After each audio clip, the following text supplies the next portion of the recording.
We have no rights whatsoever. Any company coming to New York would be crazy because it's a setup. There's a rigged trial. We have a hostile group of people. We have a very hostile judge. I hate to say it. We have a very, very hostile judge.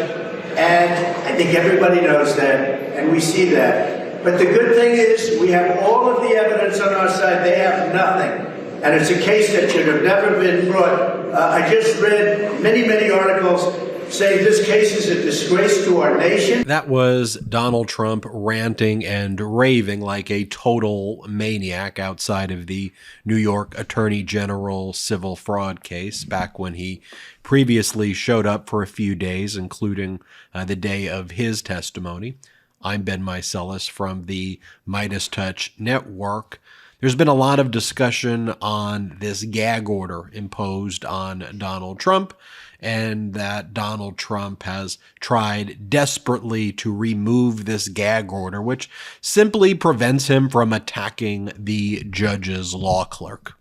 Donald Trump desperately wants to attack the judge's principal law clerk. So bizarre. Why is Donald Trump doing that? Because he's just getting crushed in court. Absolutely crushed in court. So one of the things he was hoping to do was try to get rid of the gag order in time for his next purported day of testimony. So Donald Trump previously testified a few weeks back in the New York Attorney General's case in chief, where he was cross-examined. His lawyers had the opportunity to then conduct a direct examination within the scope of the cross-examination by the New York Attorney General's lawyers. They did not do that, Donald Trump's lawyers. They're claiming that they're going to have Eric Trump testify on December 6th. We'll see about that. And then they're claiming they're going to have Donald Trump testify shortly thereafter. We're thinking it could be December 11th, 2023, and that's going to be the last witness that Trump's lawyers call is going to be Donald Trump. So one of the things Donald Trump desperately wanted to do, he wanted to show up, be able to attack the principal law clerk, I think create a whole scene there and try to instigate a mistrial because he's getting absolutely crushed.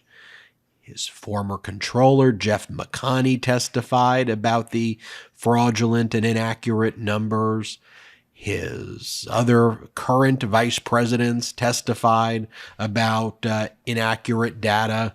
His former chief financial officer said that he was not familiar with generally accepted accounting principles. You had Donald Trump. His testimony was utterly horrific. Trump, his kids, Eric and Don Jr., they all claim that they basically just relied on the professionals, even though the professionals have agreements stating that it's the corporation's responsibility to provide accurate data, and also who runs a legitimate corporation and doesn't actually go through their data and just allows outside professionals to do everything. That makes absolutely zero sense. So Donald Trump urgently sought an emergency application with the Appellate Division, First Department, to go straight to the Court of Appeals in New York in order to try to remove the gag order imposed on him back on October 3rd and confirmed on October 20th, and I believe the 24th or the 25th again, to allow him to attack the judge's principal law clerk, because I think Trump is terrified of being arrested. I mean, Donald Trump projects, whatever he projects on his social media platform, but he's scared. He doesn't want to get arrested. So I think he wanted to be able to do that to try to instigate a mistrial.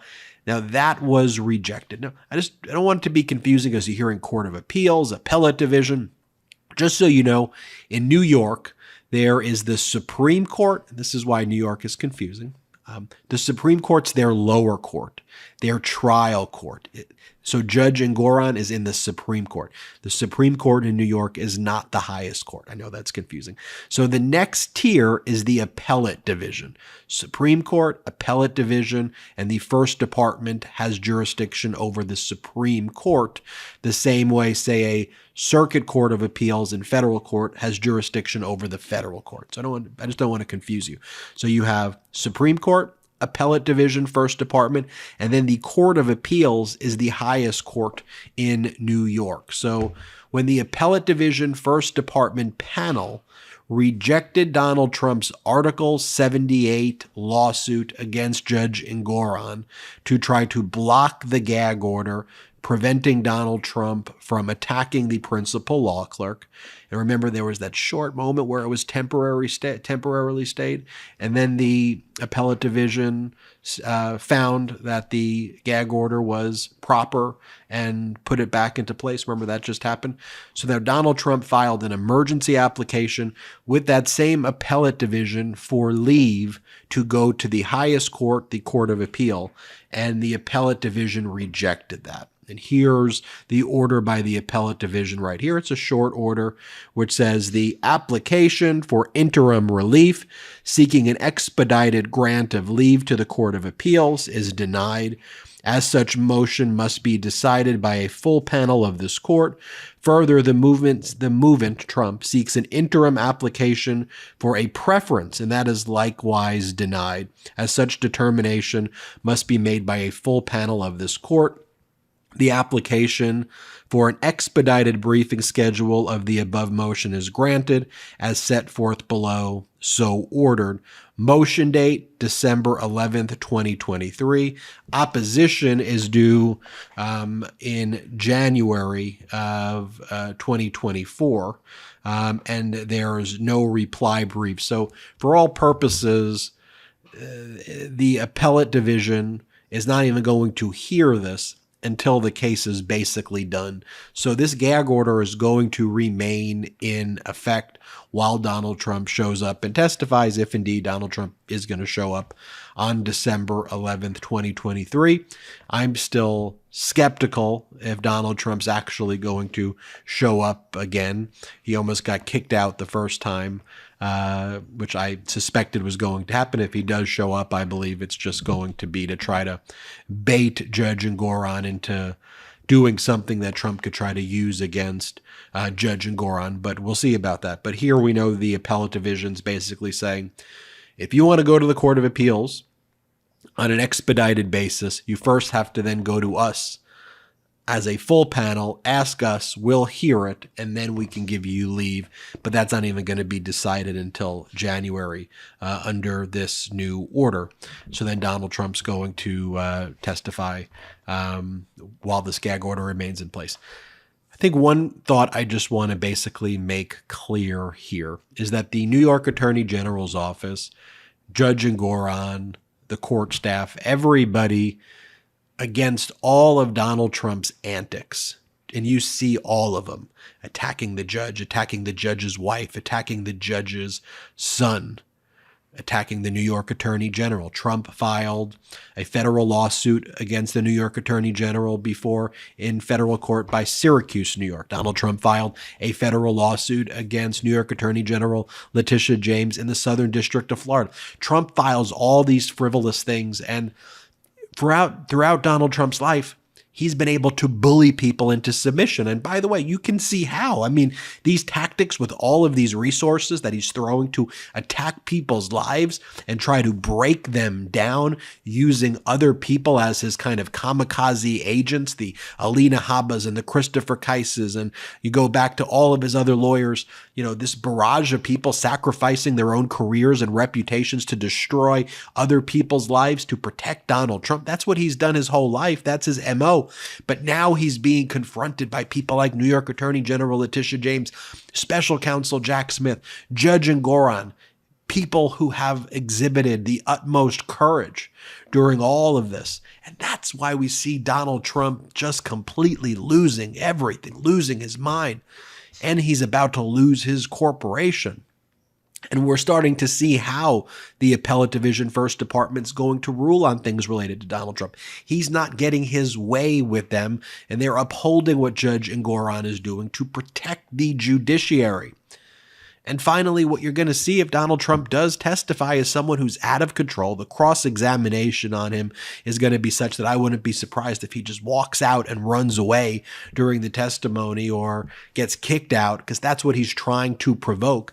But now there's a precedent that's been established that Trump's behavior is wrong.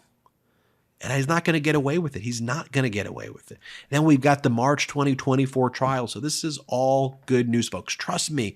I know you want this to move faster. I see in the comments when you say this is taking way too long. I get it.